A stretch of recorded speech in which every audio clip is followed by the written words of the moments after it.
DYD 2023년 1분기 실적을 스루프트 회계로 분석을 해서 손익분기점까지 예측해보는 내용을 소개하도록 하겠습니다. 매출은 152.4% 증가했고 영업손실은 195.8% 증가했습니다. 매출이 크게 증가했음에도 불구하고 영업손실은 역으로 더 증가를 했습니다. 투하자본 손실률 1.8%로 산출이 됩니다. 구독, 좋아요는 제게 큰 힘이 되겠고요. 필요하시면은 배속 보시기를 바랍니다. 조선비즈 보도 내용입니다. 우크라 재건으로 주가 띄운 뒤 유상 증자, 대량 매도, 삼부토건 최대 주주의 수상한 행보라는 제목으로 뉴스가 떴습니다. DYD 삼부토건 주가 끌어올린 뒤 유증 발표, 이후 폭탄 매도, 비싼 가격에 폭탄 매도를 했다 이거죠.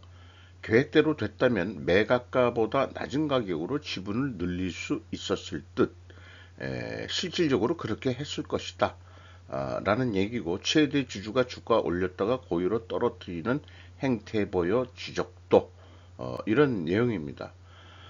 이 삼부토건이 그 1948년에 설립된 우리나라 1세대 건설회사인데, 이게 그 회생 절차 2015년에 들어가 가지고 현재까지 주인이 일곱 번째로 그 바뀌었다, 이런 얘기입니다. 이렇게 그 주인이 수시로 바뀌는 회사가 좀 제대로 될 리는 없죠. 근데 이제 삼부토건 분석보다도 그러면은 이 삼부토건을 인수한 DYD가 과연 어떤 회사인지 1분기 실적을 통해서 분석을 진행해 보도록 하겠습니다. 원가 회계손익으로서 매출은 62억 8,800만 원으로 전년 동기보다 152.4% 증가했습니다. 반대로 그 재고 자산은 3.6% 감소했는데, 원가 회계상으로는 좀그 영업 이익이 적게 나오는 그런 역할을 하게 됩니다. 수로는 바람직한 거고요. 매출 원가가 더 크게 증가했기 때문에 매출 총이익이 금액이 좀 적게 증가했고, 워낙에 그 판매 관리비 비중이 높아가지고 이것도 증가를 해서 영업 손실이 13억 7천만 원, 영업 손실이 났습니다. 그 영업 손실이 61.3%나 크게 증가를 했습니다. 이렇게 이제 결산이 됐는데, 수급 회계로 분석을 한 내용을 소개해 드리면은, 매출에 비례하는 매출 재료비가 102.4% 증가했습니다. 매출 증가보다 적게 증가했다는 얘기는 원재료 가격이 하락했다라고 일단 추론을 할 수 있겠고요. 만약에 원재료 가격이 상승을 했다면은 판매 가격이 상대적으로 크게 더 상승을 인상을 시켰을 것이다. 그럼에도 불구하고 매출은 크게 늘어났다. 이런 상황일 수도 있겠습니다. 수루풋이 313.9%나 크게 증가했고요. 수루풋율도 마진율이 15.1%나 크게 상승을 했습니다. 그리고 판매 관리비, 가공비 합쳐가지고 261.9%가 증가했는데, 요게 좀 문제가 있어요. 이 스루풋으로 분석하면은 현장 가공비가 마이너스로 나옵니다. 8억 9,800만 원. 이게 이제 문제가 있는 매출원가라고 볼 수 있겠습니다. 그래서 이 전년 동기 대비의 이 증감률이 이상한 현상을 나타내고 있는 거죠. 물리적 세계에서 마이너스란 금액이 있을 수 있겠느냐? 이런 것은 아까 매출원가가 뭔가 잘못되어 있다 하는 것을 나타낼 수 있겠습니다. 이 매출 재료비에 뭐가 문제가 있든지 그렇다고 생각이 듭니다. 그래서 뭐 어쨌든 생산성 향상됐고요. 영업이익이, 영업 손실이 13억 6,800만 원인데, 그 원가회계 영업손실보다는 200만 원 적게 그 영업손실이 났습니다. 전년도에는 3억 8,700만 원 더 아니 영업손실이 적게 났고요. 이런 경우가 이제 재고가 좀 감소할 때 얘기인데, 이 회사는 재고 자산 제품이 에,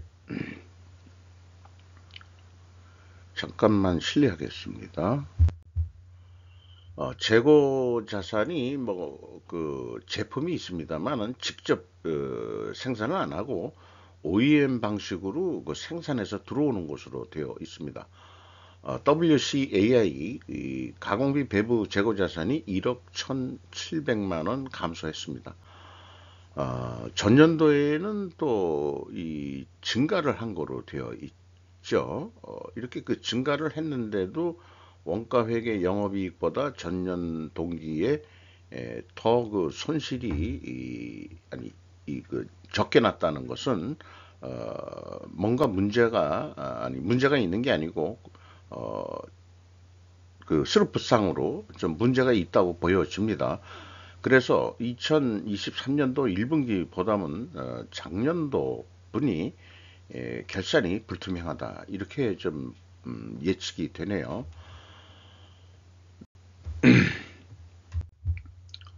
비용의 성격적 분류 내용에서 A 재고자산의 변동액이 있고 원재료 사용액 및 상품 매입액이 있습니다만은 요거를 합친 금액이 38억 5,300만 원으로서 68.3% 증가했고, 운영비용은 261.9%나 크게 증가했습니다. 그리고 이 운영비용에서 판매관리비를 뺀 금액이 이 가공비가 되겠는데 5,700만 원뿐이 안 된다는 얘기니까, 실제 그 생산을 직접 안 하고 뭐 들어온 거에 대해서 일단 뭐 포장 정도 하는 정도가 이제 그 가공 공정일 것 같아요. 어쨌든 작년하고 비교했을 때 38.2%의 가공비가 증가했다, 이렇게 돼 있습니다만은 또 이 재료비가 137%가 된다 하는 것은 이게 그 논리상 있을 수가 없는 얘기죠. 그 총 제조 비용에 대해서.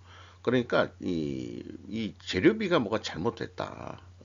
그 재료비가 이렇게 볼 수 있는 거죠. 그래서 어쨌든 이 재료비가 내려간 거로 돼 있기 때문에 여기서도 그 원재료 가격이 하락했다, 또 이렇게 추론해 볼 수밖에 없겠습니다.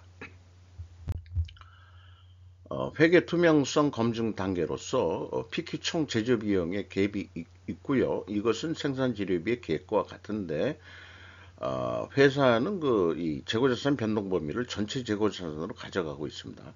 그럼 이거 일치합니다만 전년도께 8억 4,400만 원 빠졌습니다. 차이가 있습니다. 이것이 이제 아까 그 재고자산 명세에서 전년도에는 원재료 및 부재료를 재고자산에 반영을 안 했어요. 이 회사에서.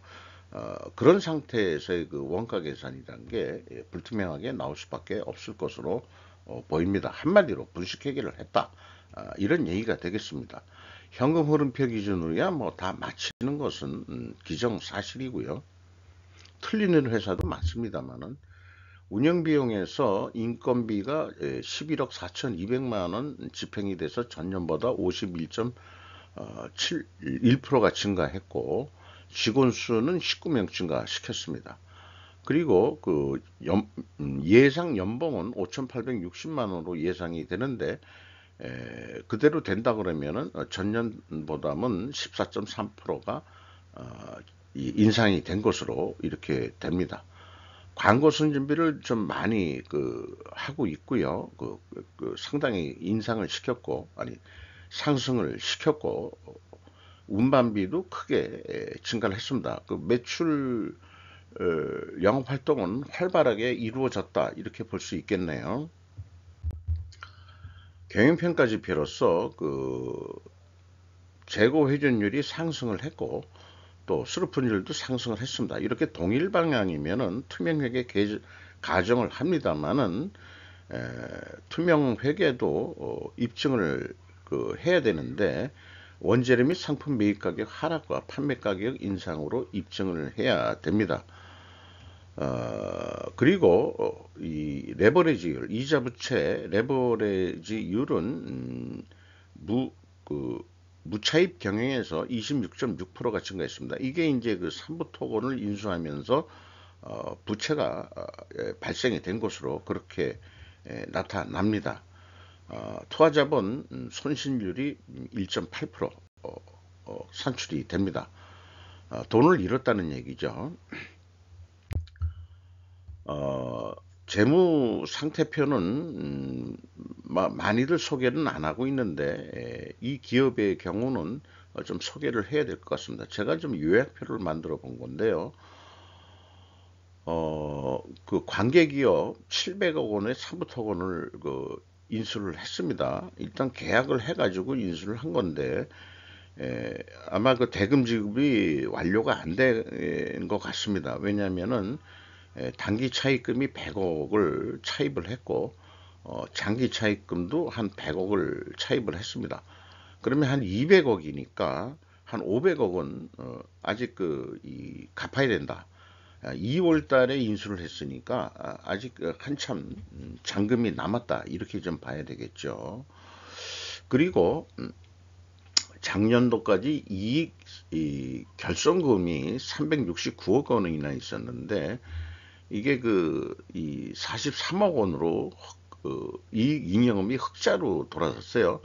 그 발생 방법은 그 자본 잉여금에서 전환권 행사로 그 금액이 있었는데 700억 전환권 행사로 증가를 했고 그런데 이 700억에서 일부 이익 잉여금으로 대체를 했습니다. 그래서 그 결손금이 감소를 한 것으로 이렇게 됩니다. 이런 이 재무 정리를 했어요. 그리고 요거는 아까 앞면에 맨 처음 소개한 이일준 대양산업개발회장 DYD의 최대 주주에 대한 소개 글이고 어쨌든 조선비즈 입장에서는 너무 좀 무리하게 인수한 게 아니냐 이렇게 보고 있습니다. 아까 말씀드린 이 투명회계에 대한 논리를 충분 조건 논리로 다시 정리를 해서 소개를 하면은 만약에 재고 회전율 상승과 수르픈율 상승 순 방향이면은 그러면 투명회계 가정을 한다. 왜냐하면은 원재료 가격 하락과 판매 가격 상승 평균 단가 데이터를 확인할 수 있기 때문이다. 라고 할 수 있습니다. 그리고 또 하나 필연적으로 존재할 다른 증거를 제시를 한다면은 재고 회전율을 수량으로 산출해 봐서 제시해서 회전율이 상승했다 그러면은 이것은 또 맞는 거다. 투명 입증이 된다. 그렇게 되겠습니다. 그리고 곁들여서 재고 명세는 흐름 명세로 공개를 해야 된다는 거. 또한 재고자산 변동법인은 필히 WCAI로 해야 된다. 이런 것을 추가로 말씀드릴 수 있겠습니다. 1분기까지 실적을 통해 가지고 손익분기점을 산출해 보면은 300억 정도를 하면은 되는 걸로 있어요. 이거를 어떤 납품 단가, 판매 단가라고 얘기한다면은 한 3만 원으로 하면은 241원 손실이 나는데 요게 이제 적자 손익분기점을 넘기기 위해서는 5%만 더 인상을 시킨다면은 512원 정도 이 영업이익이 나는 것으로 이렇게 산출이 됩니다. 이 경우 마이너스가 나왔던 얘기는 재고가 실질적으로 1분기에 4% 감소한 것이 연말까지 그대로 간다 했을 때 그런 거고 반대로 4%를 줄이면은 매출 추가 노력을 안 해도 적자폭은 크게 감소를 한다. 이것이 이제 원가 회계가 재고에 대해서 항상 모순된 의사결정을 할 수밖에 없는 거죠.